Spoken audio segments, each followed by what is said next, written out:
నల్ల టమాటాల్లో శరీరానికి కావాల్సిన పోషకాలు కూడా ఉన్నాయి. వీటిలో విటమిన్ ఏ, బీటా కెరోటిన్ ఉంటాయి. ఇవి కంటి పనితీరును మెరుగుపరుస్తాయి.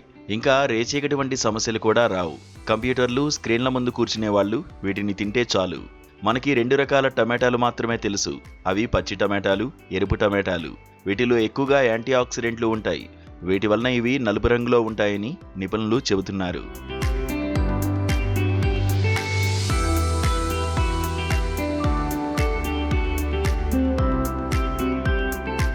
అయితే వీటిని తినడం వలన కొన్ని రకాల సమస్యలు తగ్గుతాయని చెబుతున్నారు.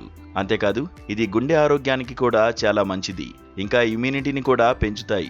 అందుకే వైద్యులు కూడా వీటిని తినమని చెబుతారు. వీటిని తినడం, మన ఫుడ్ డైట్లో చేర్చుకోవడం వలన శరీరంలోని కణాలు కూడా దెబ్బతినకుండా ఇవి కాపాడుతాయి. ఇంకా ఇవి వృద్ధాప్య ఛాయలను పూర్తిగా తొలగించడంలో కీలక పాత్రలు పోషిస్తాయి. ఇంకా వీటిలో లైకోపిన్, పొటాషియం చెడు కొలెస్ట్రాల్ లెవెల్స్ను తగ్గిస్తాయి. అలాగే గాయాలు కూడా తగ్గేలా చేస్తాయి. ఇంకా వీటిలో పీచు పదార్థం అధికంగా ఉంటుంది. వీటిని రోజు తినడం వలన జీర్ణ సంబంధిత సమస్యలు, మలబద్ధకాన్ని కూడా ఇది తరిమి కొడుతుంది.